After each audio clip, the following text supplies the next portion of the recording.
Hi guys, I'm going to show you a couple of methods that we can use to graph vector lines in GeoGebra. So over here I'm in 3D graphics, not coming up because I'm already in 3D graphics, but you should have an option there and that should get you this screen here. So I'm going to start by putting in a point. Right, you can see that appearing in 3D space as a point. You can manipulate the axes by just clicking and dragging. And I'm going to have a second point.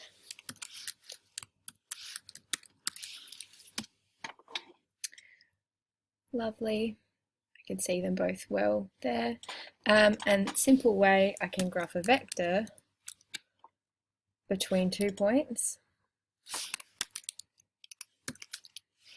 Okay, and that would also work. You can see it starting at A and going to B.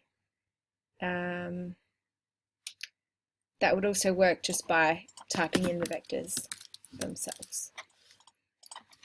If you just want a position vector, you would use this first one. So let's say I want the position vector of A. You can see that's starting from the origin. I don't know how I've got that spinning, but starting from the origin and going to A and stopping at A. Or I could type that in manually by saying it's a vector, and then I'm just using normal brackets, 3, 2, 1. There's OB as well. Okay. So, but we're talking about a vector line.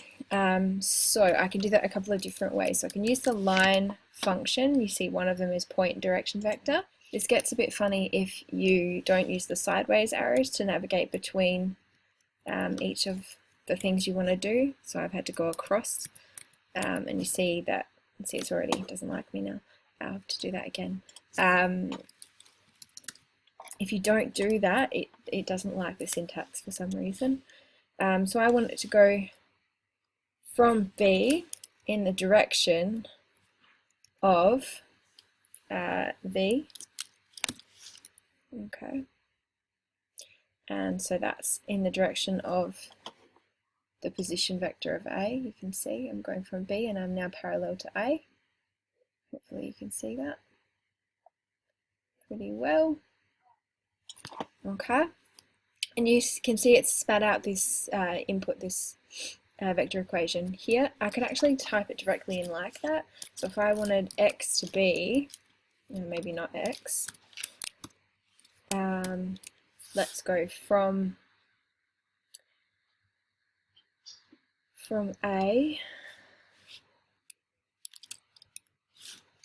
okay, and then I'm going to plus t. Now we use t because we don't have lambda key. We'll probably change it to a different parameter in a moment, and I want that in the direction of w.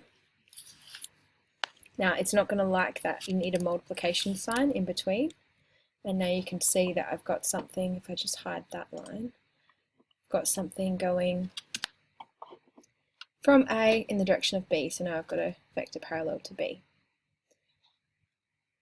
So that's two ways, either using the line function, choosing the right one, or manually typing in that input. Yeah, and don't forget the multiplication sign between the parameter and the direction vector. Probably the most useful one for us, because it allows you to restrict the domain of your parameter, is curve. Okay, so curve.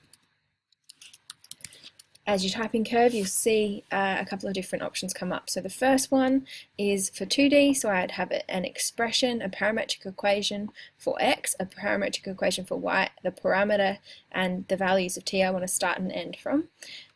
Or if I've got a curve,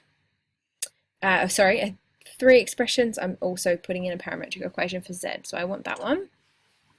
I'm just going to make it up.